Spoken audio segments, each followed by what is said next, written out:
بسم اللہ الرحمن الرحیم۔ قال النبی صلی اللہ علیہ وسلم ان اللہ جعل الحق علی لسان عمر وقلبی۔ پیارے آقا کریم صلی اللہ علیہ وسلم فرماتے ہیں کہ بے شک اللہ تعالیٰ نے حضرت عمر کی دل اور زبان پہ اللہ نے حق کو جاری رکھ دیا ہے، جاری کر دیا ہے۔ محرم الحرام کا آغاز ہو رہا ہے اور آپ جانتے ہیں کہ محرم الحرام اسلامی سال کا پہلا مہینہ ہے اور اس کی یکم تاریخ امیر المؤمنین مراد سید الکونین حضرت صدیق اکبر رضی اللہ تعالیٰ عنہ کی جانشین عمر بن خطاب بن نفیل بن عبد العزہ بن رباح بن عبداللہ بن قر بن زراح بن عدی بن کعب بن لوئی بن غالب بن فہر یوم شہادت کا دن ہے۔ اور جہاں تک میں نے شجرہ پڑھا ہے اس کے بعد یہاں سے آپ کا نسب حضور انور صلی اللہ علیہ وسلم کے نسب مبارک سے جا کے ملتا ہے۔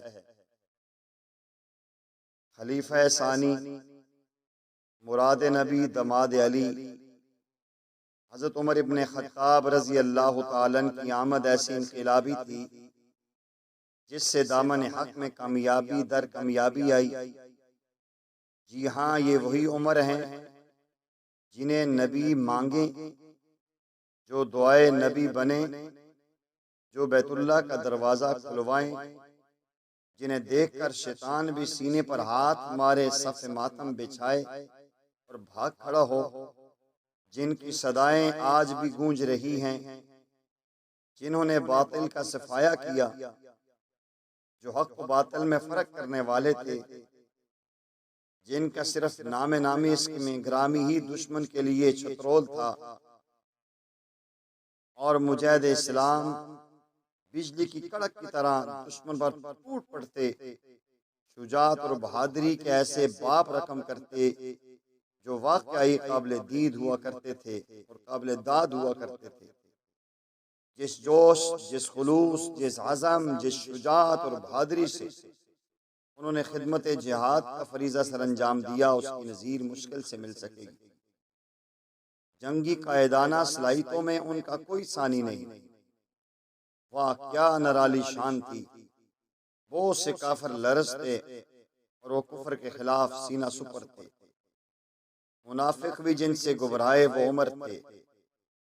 جہاں سے آپ کا لشکر چلتا فتوحات آپ کے قدم چومتی، قدرت کامیابی کا سہرا آپ کے سر پر سجا دیتی۔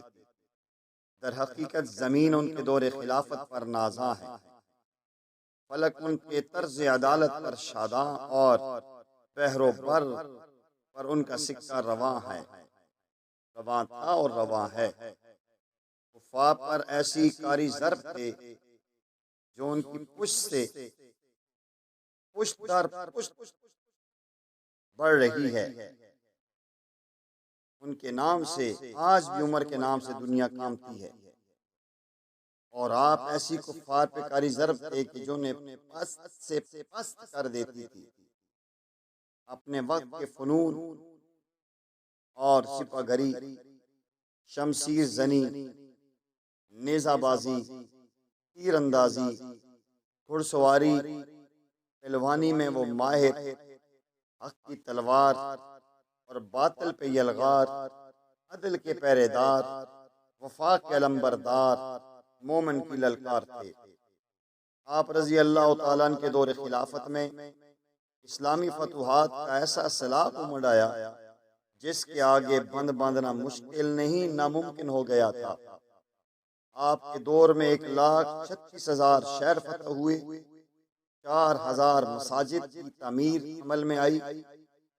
آپ عراق سے واد بہار کی طرح گزرے، روم پر کاری ضرب لگائی، ایران پر برسے، وقت کے فرعونوں کا غرور خاک میں ملا کے علم اسلام بلند کر کے ثابت کر دیا کہ میری زندگی کا مقصد مولا تیرے دین کی سرفرازی، میں اسی لیے مسلمان، میں اسی لیے نمازی۔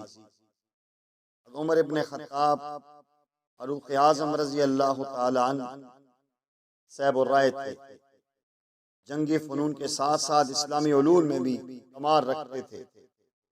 راہ عشق سراہی کا قلب حضور انور کی محبت سے لبریز تھا۔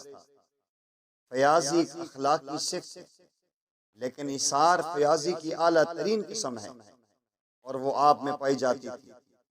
خشیت للہیت کے پیکر جبکہ توکل اور تواضع ان کے عساکر تھے۔ زہد و قناعت کا یہ عالم تھا کہ خاک پر لیٹتے اور پتھر کو اپنا تکیہ بنا لیتے، پیوند لگے کپڑے پہننے میں کوئی عار محسوس نہ کرتے، گو کے خلیفہ تھے، زیتون کے ساتھ خشک روٹی تناول فرماتے، مخدوم ہو کر بھی خادم تھے۔ بیت المقدس کی فتح کے موقع پر خود پیادہ اور جبکہ غلام اونٹ پر سوار تھا اور لباس میں 1 2 نہیں 14 پیوند لگے ہوئے تھے۔ کسی نے لباس تبدیل کرنے کا مشورہ دیا تو آپ نے عجیب جملہ ارشاد فرمایا جو آب زر سے لکھنے کے قابل ہے۔ فرمایا نحن قوم عزنا اللہ بالاسلام، ہم وہ قوم ہیں جنہیں اللہ نے اسلام کی وجہ سے عزت دی ہے۔ آپ سا زمانے نے کوئی عادل نہیں دیکھا، تمام صحابہ نبی کے مرید، جبکہ عمر رضی اللہ تعالیٰ عنہ پیارے آقا کی مراد تھے۔ آپ علیہ السلام نے ارشاد فرمایا تھا لو کان بعدی نبی لکان عمر، اگر میرے بعد کوئی نبوت کے منصب پہ فائز ہوتا عمر اس لائق انہیں بٹھایا جاتا۔ یہ ارشاد بالا ہے ختم رسل کا، میرے بعد نبی ہے نہیں، نبی ہوتا تو عمر ہوتا۔ جن کو ابراہیم علیہ السلام نے مانگا انہیں محمد الرسول اللہ کہا جاتا ہے، اور جنہیں محمد الرسول اللہ صلی اللہ علیہ وسلم نے خود مانگا انہیں عمر ابن خطاب کہا جاتا ہے۔ سبحان اللہ۔